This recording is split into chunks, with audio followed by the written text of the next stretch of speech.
Hello everyone, and welcome back to Cowboys and Cattle. In our last episode, Lou traveled to New York, where Georgie lives, and took Marcus's surveillance evidence to the FBI New York field office.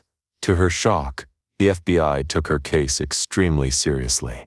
They'd been investigating a large international criminal organization for months, and Nathan Price had emerged as a suspect in Alberta operations.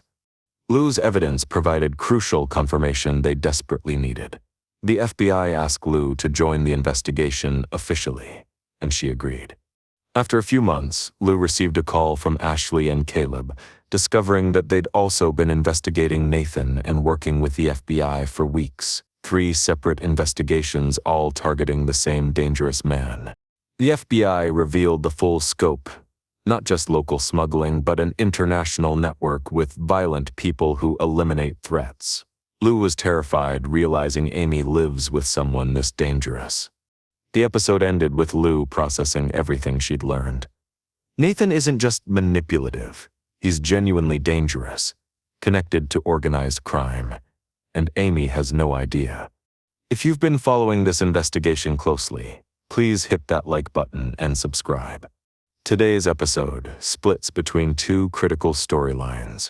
Lou continues her work with the FBI, learning even more disturbing details about the criminal organization Nathan is connected to dies, details that will shake her to her core. Meanwhile, back at Heartland, Amy is struggling with doubts she can no longer suppress. Caleb's challenge. Isn't it odd how it's always Nathan has taken root in her mind, and she can't shake the uncomfortable questions. But what finally breaks through Amy's defenses won't come from Ashley, Caleb, or Lou. It will come from the one person who's been watching Nathan closely all along, her 9-year-old daughter, Lindy. This is episode 43, and the truth is about to surface in the most heartbreaking way possible. Heartland Ranch. Amy lay in bed staring at the ceiling, listening to Nathan's steady breathing beside her. He'd fallen asleep hours ago, but Amy couldn't. She'd been unable to sleep properly for 4 days now. Ever since the confrontation with Ashley and Caleb, ever since Caleb had asked that question that wouldn't stop echoing in her mind. Isn't it odd how it's always Nathan? Amy had tried to dismiss it, tried to tell herself that Caleb was just defensive, just trying to deflect from being caught searching Nathan's belongings. But the question had wormed its way into her consciousness and wouldn't let go. Because it was odd. When she let herself really think about it, without immediately jumping to Nathan's defense, the pattern was undeniable.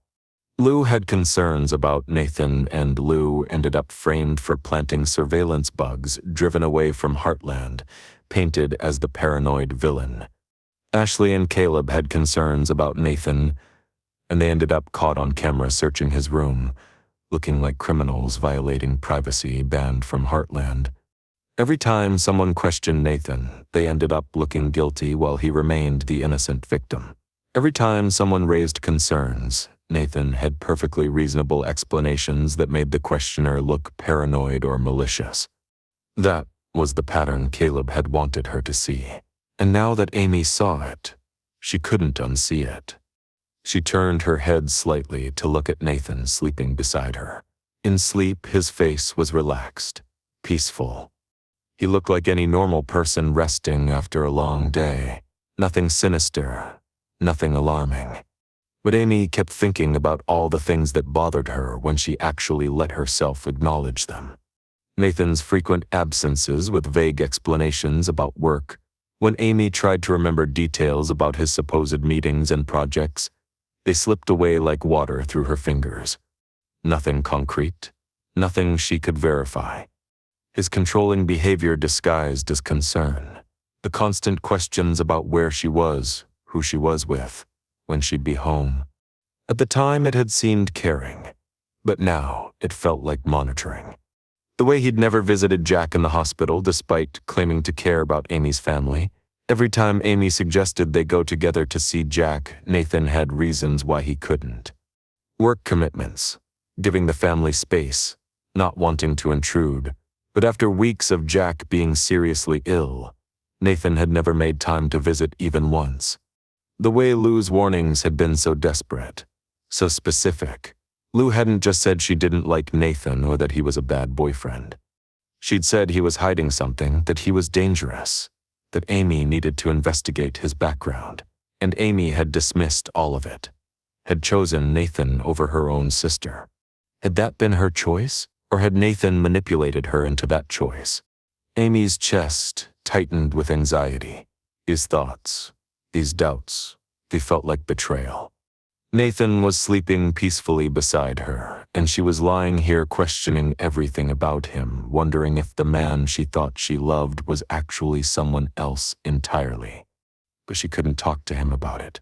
That was the most troubling part. Amy was scared to voice her doubts to Nathan because she didn't know how he'd react. Would he have reasonable explanations that would make her feel foolish for doubting? Would he turn the concerns back on her? Make her feel like she was the problem? She'd seen him do exactly that to others. Every time someone questioned him, Nathan had a way of making them doubt themselves instead. Amy turned away from Nathan and stared at the wall. She was exhausted but couldn't sleep. The questions circled endlessly. Did I make a terrible mistake? Did Lou see something I couldn't? Is everyone else right and I'm wrong? Or am I being paranoid and unfair to someone who genuinely loves me? She didn't know. And not knowing was torture. Next morning, Amy moved through the kitchen mechanically, making coffee with movements that were automatic from years of repetition. She'd maybe slept 2 hours total, and she felt it in every cell of her body.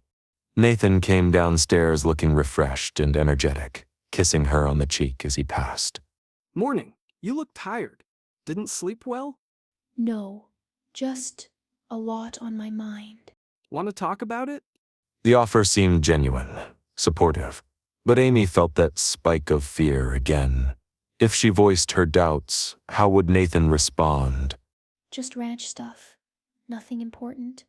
She deflected, and Nathan accepted it easily. Too easily?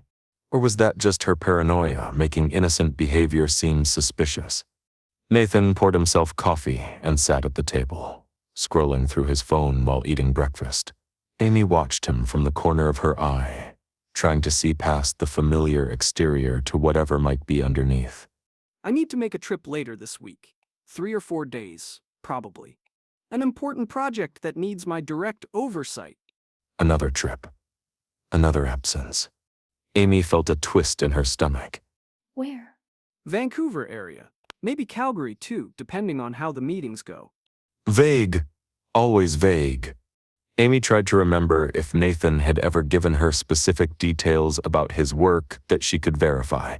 Company names, colleague names, specific project descriptions.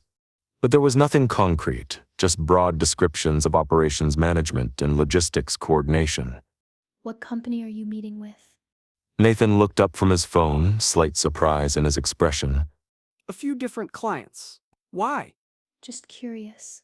You travel so much for work, but I realize I don't know much about what you actually do.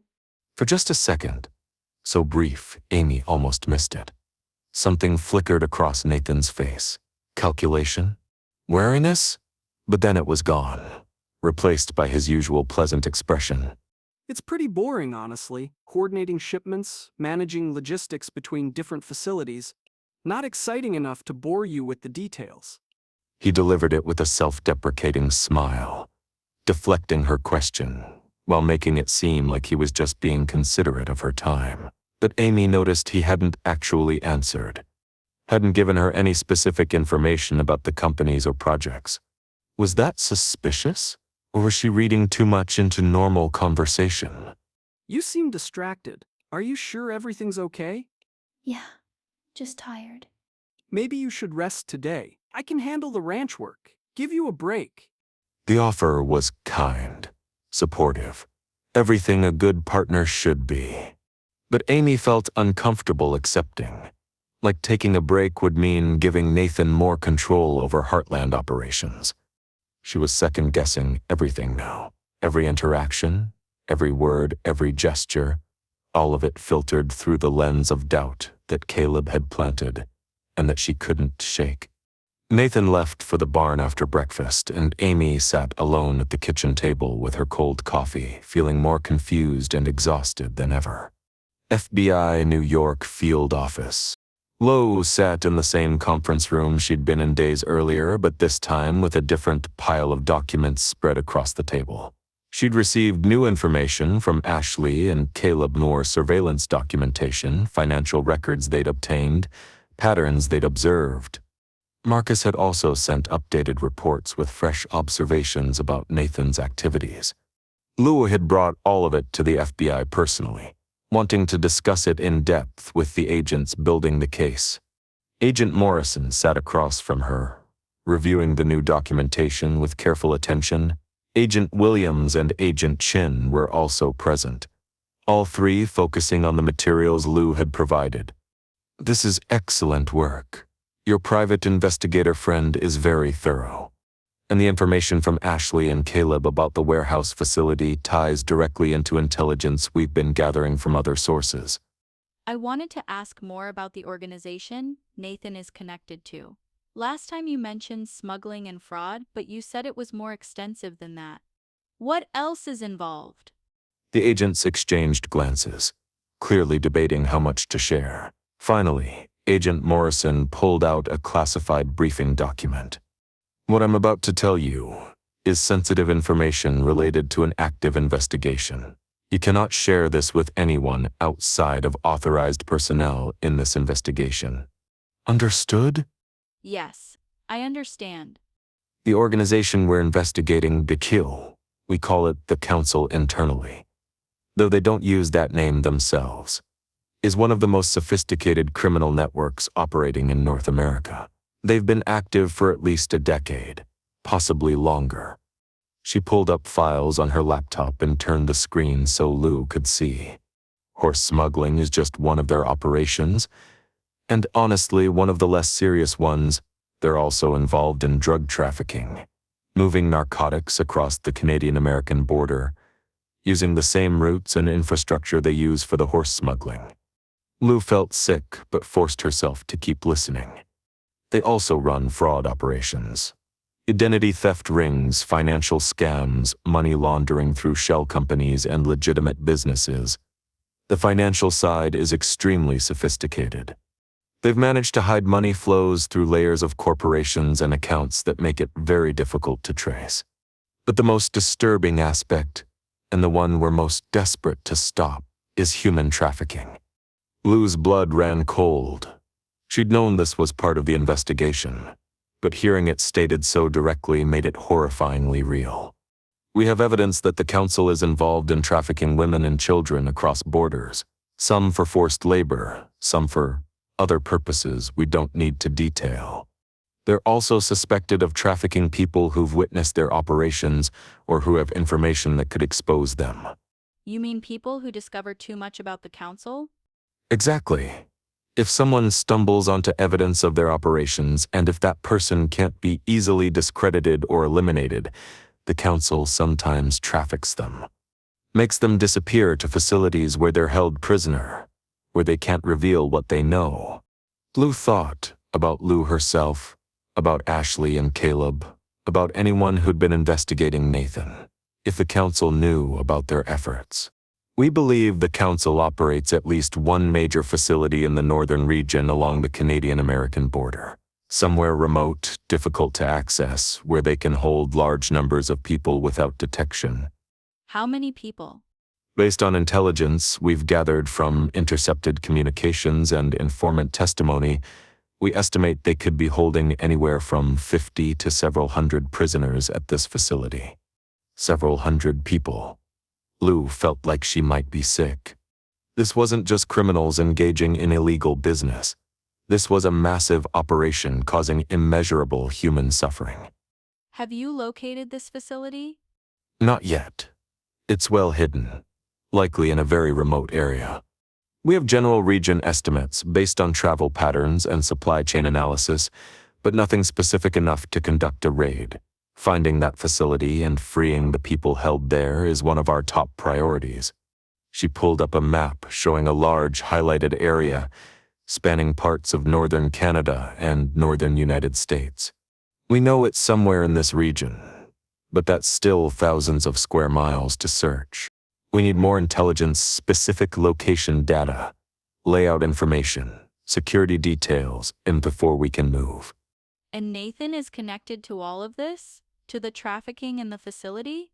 We believe so. The council operates through cells, smaller groups that handle different aspects of the operation. Nathan Price appears to be part of the Alberta cell focused on smuggling operations, but the cells are interconnected, and members often have knowledge of or involvement in multiple operations. If Nathan knows about the trafficking facility and given his position in the organization, he likely does, then he's a potential source of information that could help us locate it. That's part of why your intelligence about his movements and activities is so valuable. Every piece helps us understand the organization's structure and operations better.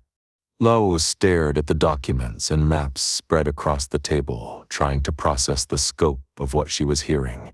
This wasn't just about exposing Nathan to protect Amy. This was about stopping an organization that was destroying hundreds of lives, holding people prisoner, trafficking vulnerable individuals across international borders. My sister is living with someone involved in all of this. My 9-year-old niece is in that house with him every day. We understand your concern. Right now, there's no indication Nathan poses a physical threat to Amy or Lindy. His relationship with Amy appears to serve as cover shinge, giving him the appearance of a normal, stable life while he conducts criminal operations. But if he realizes we're investigating him, if he figures out the FBI is building a case, then the situation could become dangerous very quickly. That's why operational security is critical. Nathan can't know we're investigating until we're ready to make arrests. If he realizes he's been compromised, he could flee, destroy evidence, or potentially harm people who he believes are threats. Amy and Lindy could be in danger if Nathan felt cornered. how close are you to making arrests? Weeks, possibly months. We're building a comprehensive case against multiple members of the council simultaneously. We want to take down the entire network, not just individual members who could be replaced. That requires extensive documentation, coordination with Canadian authorities, and careful timing. But weeks or months means Amy and Lindy are with Nathan for all that time. Anything could happen. We're monitoring the situation as closely as we can. Ashley and Caleb are providing intelligence from Hudson. You're providing valuable context and documentation. We're watching Nathan's patterns for any indication of escalating behavior or imminent threat. It wasn't enough. Lou wanted Amy and Lindy pulled out of that house immediately, wanted Nathan arrested today, wanted this whole nightmare to end. But she understood the FBI's position. They needed to stop the entire organization, not just Nathan. And that took time. Time that felt desperately short when Lou thought about her sister sleeping beside a man involved in human trafficking every night. The meeting continued for another hour, Lou providing details about everything Marcus had observed, everything Ashley and Caleb had shared, every piece of the puzzle she could contribute. By the time she left the FBI office, Lou felt completely overwhelmed by the scope and horror of what she'd learned. Nathan Price wasn't just a manipulative boyfriend. He was part of an organization trafficking human beings, holding prisoners in secret facilities, destroying lives on a massive scale. And Amy had no idea. Heartland Ranch. Amy sat on the porch steps, ostensibly waiting for Lindy to come home from school, but really just trying to gather herself. The day had been exhausting despite doing minimal work. Her mind wouldn't stop cycling through doubts and questions and fears. She heard the school bus approaching and stood, forcing herself to appear normal and present for Lindy. Whatever was happening with Nathan, whatever doubts Amy was struggling with, Lindy didn't need to see her mother falling apart. Lindy climbed off the bus and walked up the driveway, her backpack slung over one shoulder. When she got close enough to see Amy's face clearly, her expression shifted from neutral to concerned. "Mom? What's wrong?" Nothing, sweetheart.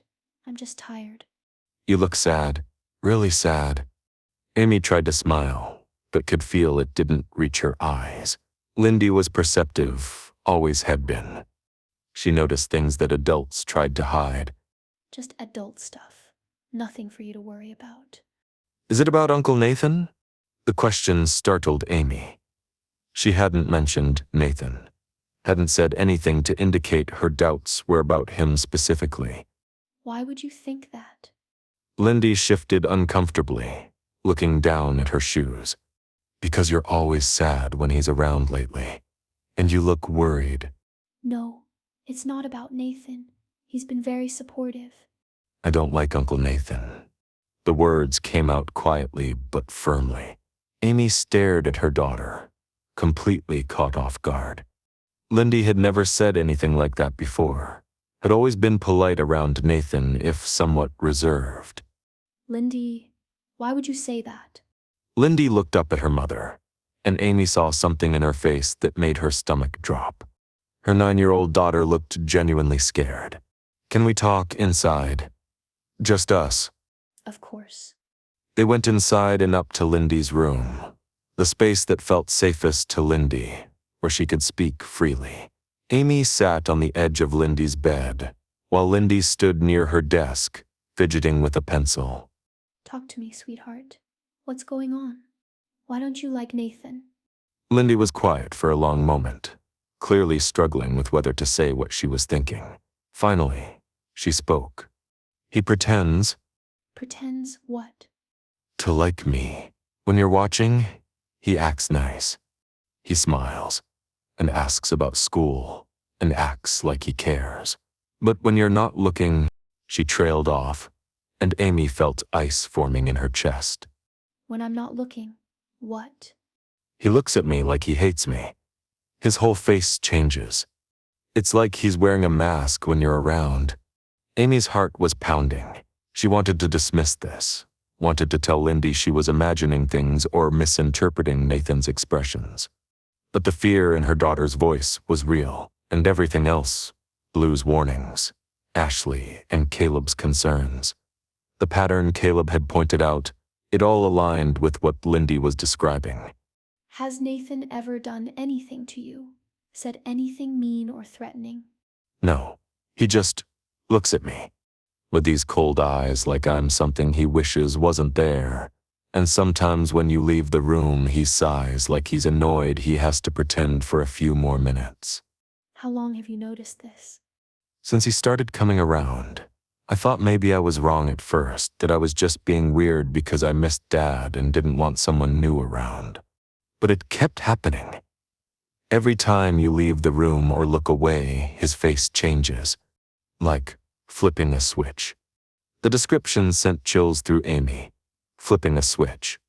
That was almost exactly how Ashley had described Nathan's behavior when they'd witnessed him through the window. His entire demeanor changing instantly when he thought no one was watching. Why didn't you tell me before? Because you seem happy with him. And I thought, if I said something, you'd think I was just being difficult or not wanting you to move on from Dad. I didn't want to make you sad. Tears were forming in Lindy's eyes now. But Mom, he scares me. Not because he does anything, but because he pretends so well with you. If he can pretend that good, what else is he pretending about? The question hung in the air between them. Out of the mouths of children, Lindy had articulated exactly what Amy had been struggling to put into words. If Nathan could maintain such a perfect facade around Amy while showing his true face to a child when no one was watching, then what else was he hiding? Amy pulled Lindy into a hug, holding her daughter tightly. You're not imagining things, and you're not being difficult. I'm so sorry you've been scared and felt like you couldn't tell me. Are you mad at me? No, sweetheart. I'm not mad at you at all. I'm processing some things about Nathan myself. Some concerns that other people have raised. Aunt Lou didn't like him either. She tried to tell you something was wrong with him. The mention of Lou hit Amy like a physical blow. Lindy had learned about Lou from Dex. Lou had tried to warn her, had been desperate to make Amy see what she was seeing. And Amy had chosen Nathan over her sister, had driven Lou away for trying to protect her, just like Lindy had been trying to protect her by keeping quiet about Nathan's behavior. not wanting to upset her mother. I made some mistakes, big mistakes, but I'm paying attention now, really paying attention. What are you going to do? It was an impossible question. Amy didn't know what to do. She had doubts and concerns, and now her daughter's testimony that Nathan wore a mask around her, but she didn't have proof of anything criminal or dangerous. She didn't have solid evidence that would justify kicking Nathan out of her life. Except, did she need proof if her own instincts, her daughter's fears, her sister's warnings, and her friend's concerns all pointed in the same direction? Wasn't that enough?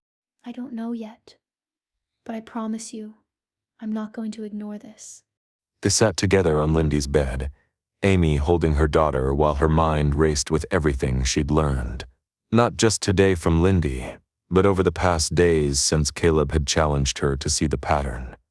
Everyone who loved Amy had concerns about Nathan, her sister, her grandfather, Ashley and Caleb, and now Lindy. They couldn't all be wrong.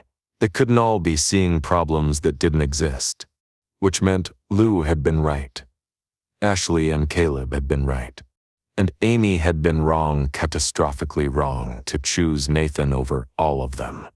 The episode ended on Amy's face as she held Lindy, both of them sitting in the child's room with late afternoon light streaming through the windows. Amy's expression showed horror mixed with determination. Her 9-year-old daughter had been watching Nathan carefully all along, had seen through his mask to the cold, calculating person underneath. The person who hated being around Lindy but pretended affection when Amy was watching.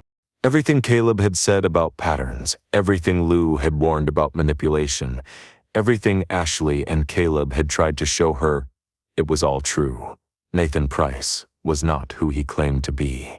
He was wearing a mask, playing a role, and Amy's daughter had been the one brave enough to finally tell her. But knowing the truth and knowing what to do about it were two different things. Nathan was still at Heartland, still acting like the supportive boyfriend, still maintaining his perfect facade, and Amy had no idea how to safely extract herself and Lindy from a situation that was becoming more terrifying the more she understood it. The little girl in her arms had been living in fear, and Amy hadn't seen it. That failure would haunt her.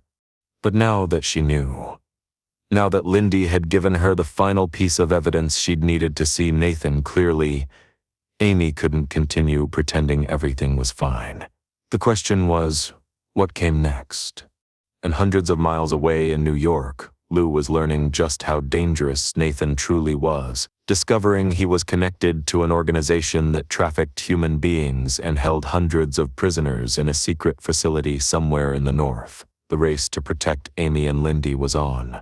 But neither Lou nor Amy knew if they had enough time before Nathan realized the investigations were closing in around him. The truth had surfaced, and nothing would ever be the same. That concludes today's episode. Amy spent sleepless nights consumed by Caleb's challenge about Nathan always being the common factor when people end up looking guilty. She questioned everything. Lou's warnings she'd dismissed. Nathan's vague work explanations, his controlling behavior disguised as concern. Meanwhile, in New York, Lou returned to the FBI with new documents and learned horrifying details about the council, not just smuggling but human trafficking, drug dealing, fraud. The FBI revealed that they believe the council operates a facility in the north holding potentially hundreds of prisoners, but they haven't located it yet. Back at Heartland, Lindy came home to find Amy sad. When Amy deflected, Lindy made a devastating revelation.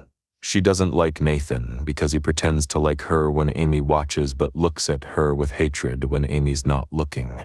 Amy was horrified, realizing her daughter has been seeing Nathan's true face all along while Amy remained blind. The episode ended with Amy holding Lindy, finally understanding that everyone's warnings were right and she's put her daughter in danger by refusing to see the truth. Join us next time as Amy figures out what to do with this terrible knowledge. If this episode broke your heart, please like and subscribe. Until next time, this is Cowboys and Cattle.